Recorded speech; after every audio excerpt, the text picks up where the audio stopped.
Bonjour et bienvenue dans cette vidéo sur la diffraction. Alors, décrivons d'abord ce que c'est de la diffraction. La diffraction, on la rencontre lorsque on a un obstacle, un rétrécissement. En l'occurrence ici, vous voyez, là on a une onde et on voit ici que ça s'élargit ici. C'est un phénomène de diffraction. On l'a aussi quand on regarde une étoile. Un phénomène de diffraction avec le télescope qui nous permet de photographier l'étoile. On l'a lorsqu'on regarde les phares d'une voiture, puisque il y a un rétrécissement lorsque la lumière entre dans notre œil, et si on ferme un peu les paupières, voilà ce qu'on obtient. Donc, on va regarder un petit peu qu'est-ce qui se passe par rapport à la largeur de l'obstacle. Donc ici, on a choisi d'abord une largeur de 3 fois plus grande que la longueur d'onde. Vous voyez, il y a peu d'étalement ici. Lorsqu'on choisit 2 fois la longueur d'onde ici, on voit que ça commence à faire un effet qu'on constate. Et lorsqu'on a quelque chose du même ordre de grandeur que la longueur d'onde, ben voyez, on a vraiment un vrai phénomène de diffraction très visible. Alors, pour conclure, ce phénomène est visible quand la taille de l'objet diffractant est proche de la longueur d'onde, ou alors pour les ondes électromagnétiques, et il va jusqu'à 100 fois la longueur d'onde. Là, on peut décrire le montage qu'on a utilisé en TP.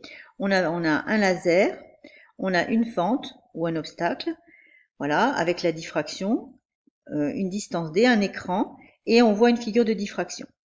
Donc, vous pourrez aussi voir des diagrammes de ce type qui représentent l'intensité lumineuse en fonction de la distance par rapport au centre.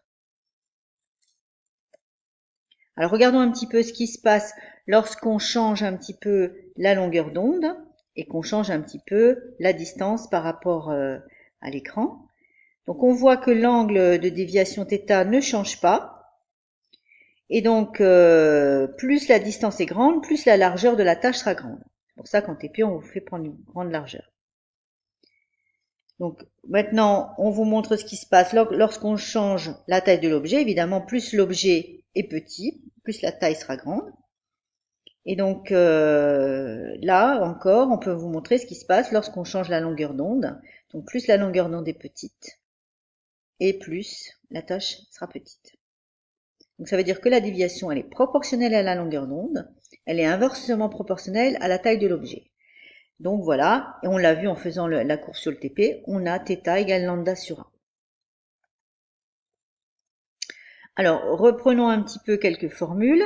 Donc on peut exprimer θ en fonction du triangle rectangle ici, voilà, vous savez le faire en exprimant la tangente qui est le côté opposé sur le côté adjacent. Le côté opposé, c'est la moitié de la longueur L. Donc voilà ce qu'on obtient.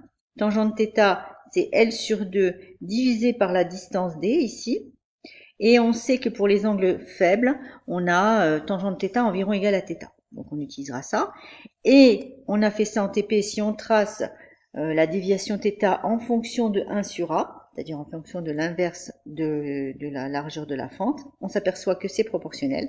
Et donc qu'on peut écrire. Et quand on cherche le coefficient de proportionnalité, la pente, on trouve c'est lambda. Donc on obtient aussi que θ, c'est lambda sur A. Et c'est tout ça qui va nous permettre de calculer un certain nombre de choses, soit la longueur d'onde, soit la taille de l'objet. Alors, ce qu'il faut aussi savoir, c'est qu'une figure de diffraction est toujours perpendiculaire à l'objet diffractant. Donc par exemple ici, vous avez une figure qui est horizontale pour une fente qui est verticale. C'est exactement ce qu'on a fait en travaux pratiques. Lorsque vous avez un trou qui est circulaire, eh ben là, c'est toujours perpendiculaire, donc vous avez toujours un cercle. Et lorsque vous avez un objet, un trou qui est carré, là vous obtenez une figure comme une étoile. Alors que faut-il retenir de cette vidéo?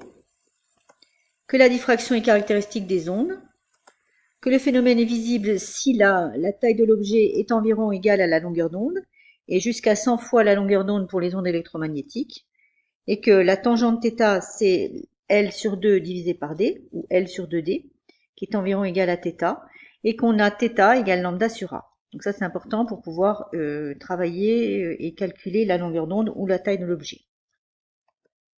Donc je rappelle que pour mesurer la longueur L, il faut se placer entre deux minimums d'intensité. Merci de votre attention et à bientôt.